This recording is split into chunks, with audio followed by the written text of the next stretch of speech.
તો મિત્રો ઘણી બધી પ્રકારની છોકરીઓ મને પૂછતી રહેતી હોય છે કે ડોક્ટર સાહેબ અમારી યોની જે હોય છે તેની આજુબાજુ અથવા તો અમારું જે અંડરવેર હોય છે તેના ઉપર પતલો એવો પાણી જેવો અથવા તો દહીં જેવો ઘાટો અથવા તો ફેવિકોલ જેવો ચીપચીપો પદાર્થ જે છે એ બહાર નીકળ્યા કરે છે, એટલે કે ડિસ્ચાર્જ જે છે એ નીકળ્યા કરે છે અને જેના કારણે અમને ખૂબ જ ઇરિટેબલ અને અનકમ્ફર્ટેબલ ફીલ થાય છે. તો આ કેટલા અલગ અલગ પ્રકારના કલરના હોય છે, આ ઉપરાંત શું આનો ઈલાજ છે, શું અમારે ડોક્ટરને બતાવવું જોઈએ કે નહીં, અથવા તો શું આ નોર્મલ છે કે પછી નહીં, બરાબર ને?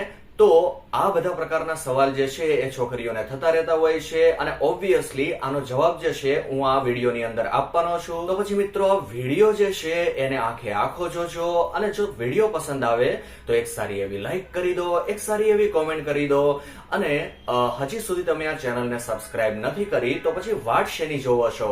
આવા જ પ્રકારના અનબિલીવેબલ નોલેજ જે છે તેના માટે ફટાફટ આ ચેનલને સબસ્ક્રાઇબ કરી બેલ આઇકનને પ્રેસ કરીને ઓલ આપી દો અને સાથે સાથે વિડીયોને ફેસબુક, ઇન્સ્ટાગ્રામ અને તમારા મિત્રોને શેર કરી દો કે જેના કારણે તેઓ લોકો પણ એવા પ્રકારનું નોલેજ મેળવી શકે કે જેના વિશે જનરલી કોઈ વાત કરવા નથી માંગતો. મિત્રો તો ચાલો શરૂ કરી દઈએ વિડીયાને. જો મિત્રો બધા જ પ્રકારની છોકરીઓ જે હોય છે તેની વજાયના એટલે કે તેની જે યોની હોય છે તેમાંથી દહીં જેવું જાડું અથવા પાણી જેવું પતલું અથવા તો ફેવિકોલ જેવું ચીપચીપો પદાર્થ જે છે એ હંમેશા બહાર નીકળતો રહેતો હોય છે. આ એક નેચરલ પ્રોસેસ છે, બરાબર ને?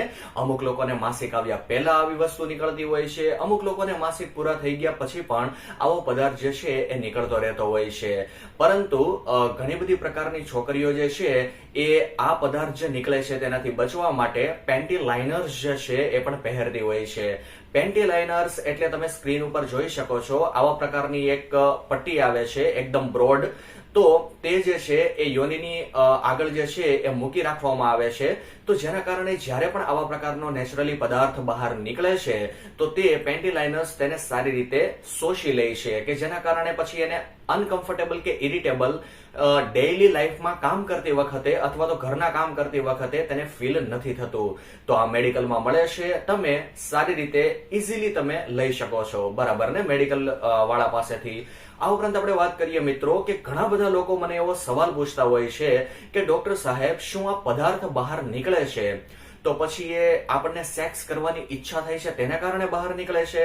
તો હું તમને જણાવી દઉં કે નહીં, બિલકુલ જે છે એ એવું નથી હોતું કે તમને સંબંધ બાંધવાની ઈચ્છા થાય એટલા માટે આ પદાર્થ બહાર નીકળે છે, એવું નથી હોતું. બીજી વસ્તુ હું તમને જણાવી દઉં કે જેવી રીતે મિત્રો આપણા ઘરના બારી બારણા ખુલ્લા હોય અને ધૂળ અને રજકણ જે છે આપણા ઘરની અંદર આવી જાય છે, ત્યાર પછી આપણે ઘરની સાફ સફાઈ કરીને કચરો કેવી રીતે આપણે ભેગો કરી લઈએ છીએ અને તે ભેગો કરેલો કચરો જે છે, બરાબર ને, એ આપણે એક જ ઝટકે બહાર નાખી દઈએ છીએ અથવા તો ડસ્ટબિનની અંદર આપણે નાખી દઈએ છીએ. તો તેવી જ રીતે જે છોકરી લોકો હોય છે તેની જે યોની હોય છે એટલે કે વજાયના હોય છે, યોની માર્ગ હોય છે, તેની અંદર મિત્રો નેચરલી જ એવા પ્રકારની પ્રોસેસ હોય છે એટલે કે નેચરલી જ એક એવા પ્રકારની ટેકનિક હોય છે, બરાબર ને, કે જેની અંદર બહારથી કોઈ પણ પ્રકારના બેક્ટેરિયા જે છે એ યોની માર્ગની અંદર પ્રવેશ થાય તો યોની માર્ગ જે છે તેને તરત જ આ ચીકણા પદાર્થ જે છે તેના રૂપમાં બેક્ટેરિયાને બહાર કાઢી નાખે છે. એટલે જે તમે ચીપચીપો ચીકણો પદાર્થ બહાર નીકળતા જોવો છો ને તેનાથી ડરવાની બિલકુલ જરૂર નથી બહેનો. તે ફક્ત ને ફક્ત બેક્ટેરિયા જે છે જે તમારા યોની માર્ગની અંદર ઘૂસી ગયા છે અને તેને આપણું શરીર જે છે નેચરલી બહાર જે છે કાઢવાની કોશિશ કરે છે તે ચીકણા પદાર્થ દ્વારા. જો તે બહાર ન કાઢે અને બેક્ટેરિયા અંદર ને અંદર જ રહે તો તે યોની માર્ગની અંદર ઘણા બધા પ્રકારના ઇન્ફેક્શન ફેલાવી શકે છે. એટલા માટે નેચરલી જ ઇન્ફેક્શન ના ફેલાય એટલા માટે ચીકણા પદાર્થના રૂપમાં આ બેક્ટેરિયા જે છે તેને બહાર જે છે એ આપણું શરીર જે છે એ ઓટોમેટિકલી જ કાઢી નાખતું હોય છે. તો આઈ હોપ કે તમે સમજી ગયા હશો, બરાબર ને? તો હવે મિત્રો આપણે વાત એ કરીએ કે પ્રોબ્લેમ ક્યારે ઊભી થાય છે. એટલે કે પ્રોબ્લેમ ત્યારે ઊભી થાય છે, આપણે ધ્યાન દેવાની ત્યારે જરૂર પડે છે, ડોક્ટરને બતાવવાની ત્યારે જરૂર પડે છે કે જ્યારે નેચરલી પદાર્થ જે છે એ બહાર નીકળે, બરાબર ને, તો ત્યારે એટલી બધી જલન કે ઇચિંગ સેન્સેશન કે ખંજવાળ કે એવી બધી વસ્તુ આવતી નથી. પરંતુ જ્યારે વધારે પડતી પ્રોબ્લેમ ઉભી થઈ જાય છે ત્યારે તમારા યોનિ માર્ગમાંથી વધારે પડતી વાસ આવવા માંડે છે. આ ઉપરાંત વધારે પડતી ખંજવાળ આવવા મળે છે, વધારે પડતું જ ડિસ્ચાર્જ જે છે એ બહાર નીકળવા મળે છે, નોર્મલ કરતા વધારે પડતો ડિસ્ચાર્જ બહાર નીકળે છે. આ ઉપરાંત વધારે પડતી જલન પણ તમને થશે, એટલે કે બર્નિંગ સેન્સેશન પણ તમને થશે તે જગ્યા ઉપર, બરાબર ને, અને હદથી વધારે ખંજવાળ આવવા મળશે. તો આવી બધી પ્રકારના લક્ષણ જે છે એ તમને જો જણાય તો તમારે તરત જ ડોક્ટર જે છે તેને બતાવી દેવું જોઈએ.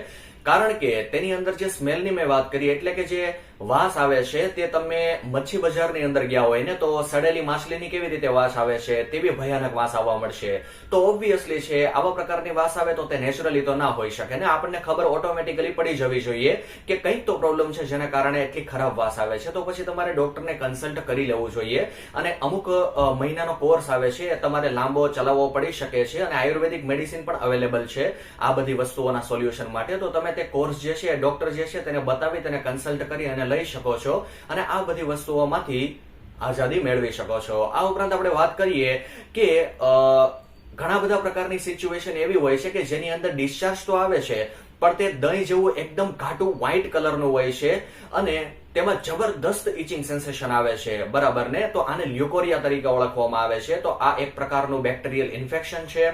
તો આવા પ્રકારની વસ્તુઓ જો તમને જોવા મળે તો ડોક્ટરને બતાવી અને તમારે કોર્સ છે દવાનો એ સ્ટાર્ટ કરી દેવો જોઈએ. આ ઉપરાંત આપણે વાત કરીએ કે જે સ્મેલની મેં વાત કરીને કે જે સડેલી માછલી જેવી સ્મેલ આવે છે, તો આવા પ્રકારની સ્મેલ જો તમને આવે તો તે ઇન્ડિકેટ કરે છે કે તમને બેક્ટેરિયલ વજાઇનોસિસ થઈ ગયું છે. તો આ એક પ્રકારની બેક્ટેરિયલ ઇન્ફેક્શનની બીમારી છે. તો તમારે ડોક્ટરને કન્સલ્ટ કરીને આનો ઈલાજ અવશ્ય કરાવવો જોઈએ.